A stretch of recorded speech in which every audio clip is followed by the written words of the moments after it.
राज्यात आणि देशात नक्षलवाद्यांचा खात्मा होत असताना राज्य सरकारनं आणखी एक पाऊल पुढे टाकलंय। माओवाद्यांचा बालेकिल्ला अशी ओळख असलेल्या गडचिरोली जिल्ह्यातल्या बिनागुंडा परिसरामध्ये पोलीस मदत केंद्र उभारण्यात आलंय। या केंद्रामुळे छत्तीसगड सीमेजवळ असलेला दुर्गम भाग हा मुख्य प्रवाहात येणार आहे। थेट बिनागुंडाच्या जंगलातून पुढारी न्यूजचा हा रिपोर्ट बघूयात। नक्षल्यांच्या अखेरच्या खटका, पोलिसांचा नवा झटका। माओवाद्यांच्या बालेकिल्ल्यात 24 तासात उभारलं पोलीस मदत केंद्र। नक्षलवाद्यांच्या बालेकिल्ल्यात 10 दिवसात बांधला रस्ता। बिनागुंडा भागातून पुढारी न्यूजचा ग्राउंड रिपोर्ट। गडचिरोली सारख्या अतिदुर्गम भागात बिनागुंडा गावात उभारण्यात आलेलं हे पोलीस मदत केंद्र नक्षलवादी मोहिमेला मोठी चपराक मानण्यात येते।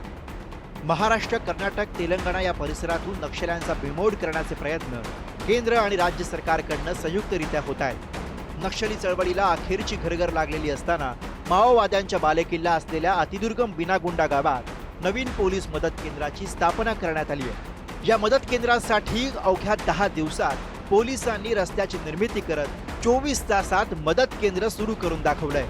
एकेकाळी बिनागुंडा पर्यंत पोलिसांना जाणं अशक्य होतं, पण आता त्यांना चांगला रस्ताही मिळाला। गडचिरोली जिल्ह्याच्या शेवटच्या टोकावर असलेला भामरागड तालुका आणि भामरागड तालुका मुख्यालयापासून अंदाजे 30 ते 35 किलोमीटर अंतरावर घनदाट जंगलात वसलेला बिनागुंडा गाव। महत्त्वाचे म्हणजे आपण इथं बघू शकतो की आज अशा प्रकारे इथं बिनागुंडा येथे पोलीस मदत केंद्राची स्थापना करण्यात आलेली आहे। एकेकाळी नक्षल्यांचा बालेकिल्ला असलेला बिनागुंडा येथे पोलीस मदत करण्यासाठी पोहोचू शकत नव्हते, परंतु आज पोलीस मदत केंद्राची स्थापना इथं करण्यात आलेली आहे।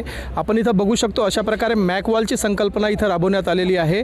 एकेकाळी अफगाणिस्तानच्या विरोधात अमेरिकेने ही मॅकवॉलची संकल्पना राबवलेली होती आणि ती आता गडचिरोली जिल्ह्यात मॅकवॉलची संकल्पना राबवण्यात आलेली आहे। आणि आता पोलीस कुठेतरी नक्षल्यांवर वरचढ होत असल्याचे दिसून येत आहे।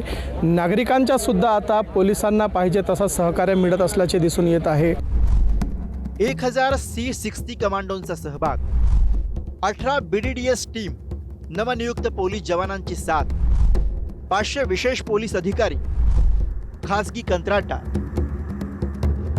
यांच्या मदतीने 24 तासात नवीन पोलीस मदत केंद्र उभारण्यात आलंय।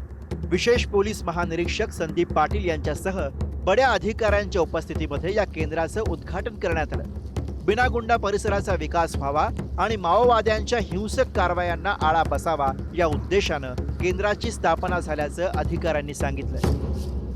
निश्चितच खूप ऐतिहासिक क्षण आहे। प्रत्येक जिल्ह्याच्या एसपीचं हे स्वप्न होतं की मी बिनागुंडाला जाऊन पोलीस स्टेशन उघडलं पाहिजे, कारण आपल्याला माहीत आहे ज्या दिवशी आपलं पोलीस स्टेशन बिनागुंडामध्ये उघडलं जाईल ते म्हणजे एक शेवटचा म्हणजे नेल इन द कॉफिन म्हणू शकतो माओवादाचा, की म्हणजे माओवाद संपण्याचं ही जी आखरी स्टेप होती ती बिनागुंडा पोलीस स्टेशन उघडणं हे होतं। आणि निश्चित त्यांनाही विकासाची ओढ होती आणि विकासाची गंगा ही पोलीस दलांच्या माध्यमातून या ठिकाणी पोहोचलेली आहे। हा फार मोठा ऐतिहासिक क्षण आहे।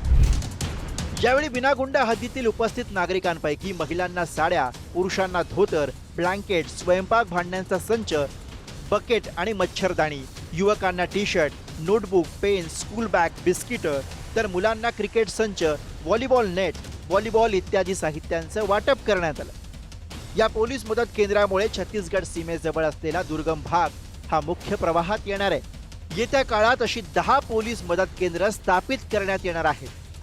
लाहेरीपासून 17 किलोमीटर तर छत्तीसगडच्या सीमेपासून केवळ 8 किलोमीटर अंतरावर असलेल्या अतिदुर्गम भागातील नागरिकांची सुरक्षा आणि सर्वांगीण विकासाला हातभार लागून ते विकासाच्या मुख्य प्रवाहात येण्यासाठी बिनागुंडाचं पोलीस मदत केंद्र मैलाचा दगड ठरेल। आशिष अग्रवाल, पुढारी न्यूज, गडचिरोली।